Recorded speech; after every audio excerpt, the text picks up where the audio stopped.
are you guys not attacking and being as aggressive in the hill country because of the thermals? No, so I'm being very, very aggressive when I'm going in, especially if I'm targeting a specific deer. I was actually just talking to Andy about this the other day.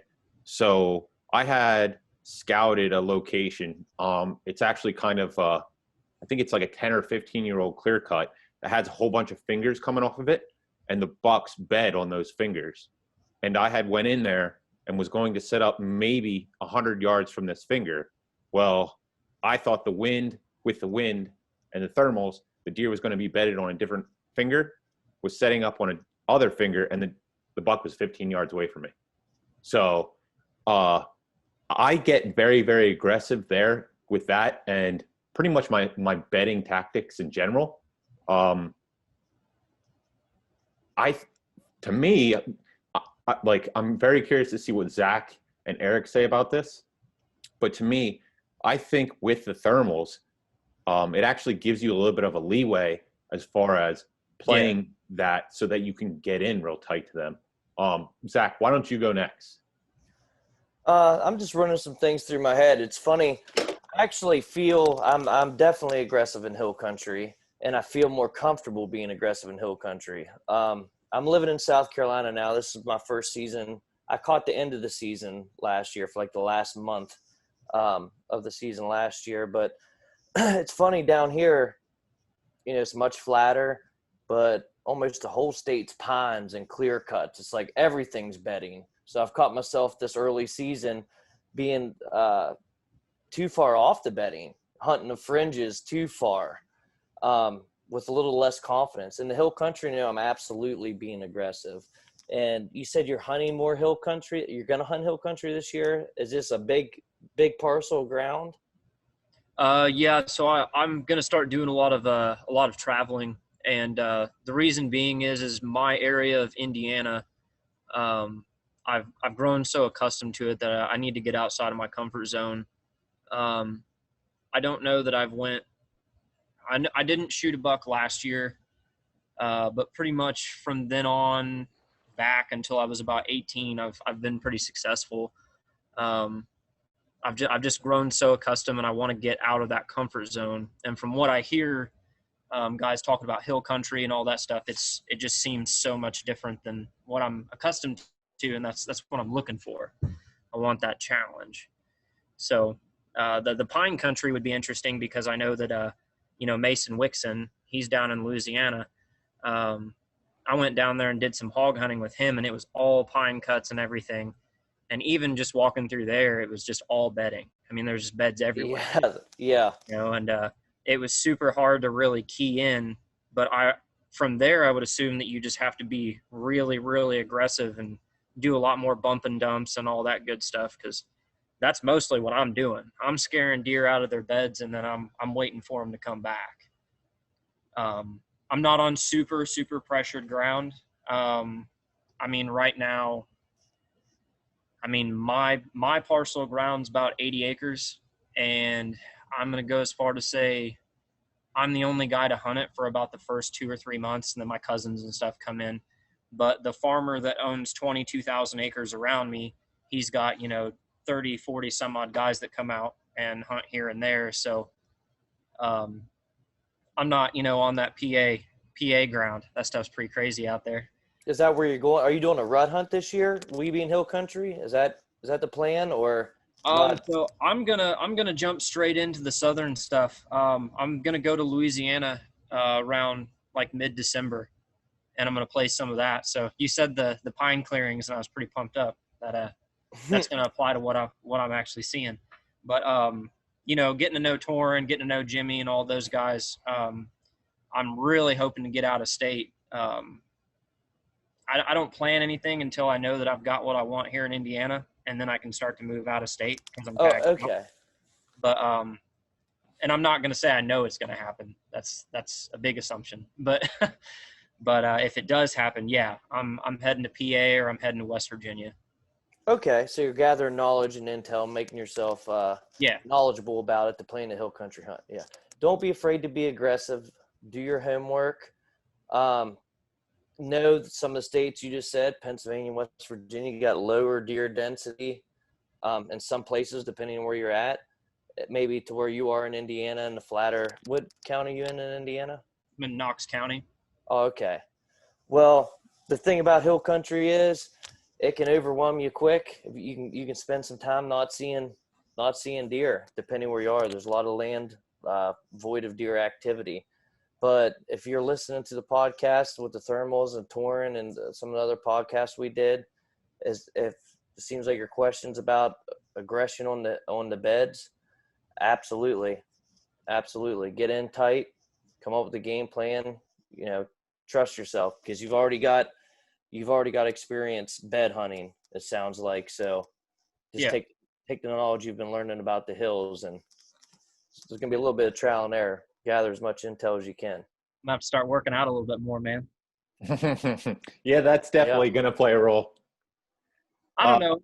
I feel like I'm in decent shape, but the last time I came to PA, that was a different story. I was actually coming off of a broken femur, so I feel like I did all right for that. Yeah, you did. Go ahead, Eric. Yeah, I wrote down a couple notes, just things I guess to be aware of. When you have, the more extreme your terrain is, the more extreme your thermals are going to be, essentially, or the more emphasized the thermals are going to be. So it's just something to keep in mind. If you have really steep, deep cuts and draws, thermals are going to be way stronger in those type of areas than a wide rolling hill or something like that. And get out anywhere you go, you can kind of play with thermals. And I think to really understand them, watching how they change. And I mean, I'm constantly dropping milkweed when I'm hunting, constantly. When it's calm, I drop it. When the wind blows, I drop it. When I feel like it maybe shifted slightly, I drop it. When I get bored, I drop it. I mean, just nonstop dropping milkweed. So, and that'll help you kind of understand things, and you'll as you get more experience with it, you'll learn it for sure. Another note, you talked about, you do bump and dump tactic a lot. Careful doing that in hill country. Like Zach said, deer densities are lower. The deer typically have a bigger pattern. When Zach and I do a lot of like public land hunts down in the big hill country, West Virginia, we try to sit in a stand for 2 to 3 days without changing, even if we're not seeing deer, because you may sit for 2 days and not see anything. And then the third day it's hot. You got deer around you all day long. So they're just on bigger patterns. So if you think you might bump some deer off bedding and then come back and hunt it the next day, it might be 3 days later that deer comes back. And not because you bumped him, or changed his pattern. That's just kind of how they operate in the deer in the big hill country a lot more. So just a couple notes to add on to what the other guys said. Okay. Go ahead, Caleb. I live in the Potland, so I mean, I'm not going to be able to answer your question really specifically, and I don't have a whole bunch of knowledge as far as the hill country or the steeper stuff really. So I don't have much experience there, but I mean, if you're out there and you're hunting like everyone else is talking about dropping milkweed, if it's a certain temperature, it's not a super windy day, if your milkweed's doing something that day, it's probably going to do something it's probably going to do the same thing on a similar weather day. So just learn by watching that stuff. Okay, if it's going to be a really cold morning and it's going to heat up quick, this is what it's going to do. Or if it's a really cold morning, it's going to stay cold throughout the day, this is what it's going to do. So you can learn that stuff just by watching that. It's a visual graph that you can watch in real time. It's really cool stuff. So, but as far as the hill country and that stuff, I can only speculate because that's not where I live. And I live in a really windy state. I mean, Oklahoma is known for the wind, so I love the wind. It helps with my sound. The trees are moving. It makes my movement not, so like a sore thumb sticking out. I hate still days. So I like the windy days and I try and play the wind, but I don't have to deal with the stuff that y'all have to deal with. So to add on to that, do you believe that the flatland thermals are more predictable than mountain thermals? Or that's what I'm saying. I don't know because I really haven't hunted the mountains enough to really know the difference. I mean, Torrance, your guy in that, he seems pretty knowledgeable about that stuff, so I'd let him answer that. Well, I'll jump in because I do hunt Illinois a lot, which is really flat. the only time when I'm in Illinois, the only time I really notice thermals, and it's not really thermals, it's really when you have like drainages, you have like drain ditches or their creeks or streams or whatever. Your thermals essentially will pull into those little ditches a lot. But I mean, in my experience in flatter territory, that's where you really get a true thermal. I think that the hill country is dramatically different. I mean, and then like, even if you go to like Colorado to the Rockies, it's just on a whole other level of dramatic on how much the thermals are affected. I mean, out there you can have a 10-mile-an-hour wind and your thermals are still prevailing. So I just think it stays true with the more intense the terrain is, the more intense the thermal is. Gotcha. I'm just paranoid. Like I said, I've never been out there and been dropping milkweed or anything. I know here in Indiana, it's pretty hard to predict what your thermals are going to do, just simply because of rainfall and what water source was heating up where, and was there cloud cover just a little bit west of you, so kind of weird stuff. But if it's Yes. more dramatic in the mountains, I mean, I can't. Well, you're leading to the factors that are affecting your thermals aren't really terrain features. They're right, Yeah. just like water or temperature changes. But yeah, Gotcha. Yeah, just to piggyback on what Eric said, I did a little hunting in Ohio, and it was more rolly than it was flat, but it's the exact same thing. Thermals were all dictated by those drainage ditches, those creek drainage ditches, and whether they had water in them or not, they almost all just sucked your air right down, your thermals right down. So as far as that compared to like hill country, the big thing about hill country, and I'm going to turn this over to Andy here because it's going to be more applicable for his situation, is you're going to get different thermals for different canopy types. So if you have a pine thicket, that's going to be like a thermal refuge where it's going to be cooler. So that's going to be sucking all your thermals in there. If you're in a big oak flat that is, I don't know, let's say it's 80 years old and it's your overstory, that's going to be a lot cooler than if it's right on the edge of a clear cut, stuff like that. So Andy, do you want to go ahead and jump right into that kind of stuff? Because I know you have that down at your place, right? Yeah, I mean, I've got, I'm flat ground. I mean, my elevation change is minimal. A lot of mine is more wind direction, but it all depends on kind of where I can get to, kind of to your point. If some areas stay cooler for longer because it's just super dense. I mean, overhead, I've got huge live oaks, in bedding areas and that sort of thing. But I mean, I typically don't go into those areas in the afternoon where thermals are really going to, play an issue because it is a little bit lower ground typically where those oaks are. I wait for a morning hunt when that's going to be moving back out into kind of the pine area. Stays a little bit, longer that way. Now I will say that, in the pine thickets, I made the mistake last year. I had a buck in the afternoon. Wind was right, but my thermals blew him out. I mean, of course, I didn't expect him to be 8 yards, basically at my tree. But he caught my thermal. I mean, the wind was perfect, but he came in from a different direction than what I had assumed. And, that was kind of the issue. So, I would say get aggressive, but, do be mindful of where you think the deer are potentially going to come from, because that's really going to be the big factor, I think, especially on an afternoon hunt. Yeah. Around us, it's pretty simple to understand where the deer are going to come from. Where's the cornfield at? But I mean, other than that, it's just odd.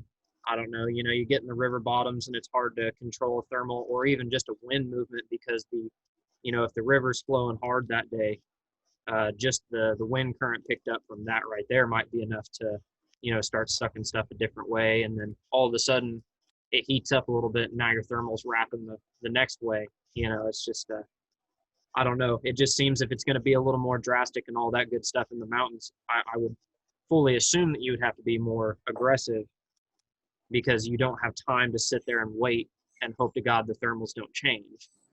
Am I thinking wrong there? I mean, the thermals are going to change, depending on the time of day. Typically your rule of thumb for water is like if it's a creek, the thermals are going to flow with the direction of the water, because that stream's always like the mountain streams and stuff that we have in the steeper terrain, the water's always going to be cool. So the wind's always going to suck down and follow the same direction as the stream. Yeah. So one thing to think about too. I mean, it could get pretty complicated, but once you sit down there and kind of realize what's going on, it's going to be the same thing all the time. So you have that going on, and then you have the wind direction going up and down the mountain, based off the time of day as well. But there's also that transition period, that transition zone, somewhere, up on the hillside to where you have the wind that's following the stream down, mixing with the wind going up or down on the mountain. So, that could be a pretty tricky situation as well. I mean, but I don't know that it's a predictability thing. It's just what you have going on is more consistent because, your thermals that, you're basically calling the water, they're generally the same way most of the time. Whereas the thermals switch in the hills, in the morning and then again in the evening. And then you also have the thermal that follows the stream as well. Okay. So I don't know that it's not predictable. It's just more variable, and it's something that you always have to be paying attention to, and understanding that it's going on is the biggest thing. Because once you understand, what's going on about when it's going to change, you can make that aggressive move. Gotcha. Okay. So I guess it's more, obviously do more research into the thermals. Obviously, like a topo and stuff like that's going to give you a baseline where to start. Huge help. And then, Huge help. I mean, do you guys generally just figure that out by, boots on the ground scouting, or is it just as you go dropping milkweed trying to figure it out kind of deal? I have a general understanding of what the thermal wind is going to be doing at any given time, just from looking at the maps and stuff. I do a lot of hunting out west where, like these guys said, it's even more exaggerated there than in the east. So it's something that just kind of ingrained in my mind that I'm always paying attention to, and I'm always taking a look. So like before I even go out, what's this wind going to be doing when I get there? When it switches, where's it going to be going then? And, how do I kind of set up for a situation like that? And do I need to get out of there before it switches or whatever? So I'm looking at that beforehand. And then you also have your general wind too, that you could have that day that could, it could screw it all up. So, I'm paying attention to it beforehand. And then as I get there and throughout the entire time, the wind direction is constantly in the back of my mind at, almost every second of what's going on. Did it change? Like these guys said, they're constantly throwing milkweed out just to see how it's changing. It's just something when you hunt terrain like this, it's just something that's always on your mind. Okay. That makes sense. Yeah, we need to dive into this more. So maybe we'll do a webinar where like we just talk thermals, because we could literally do this all day long probably. Right.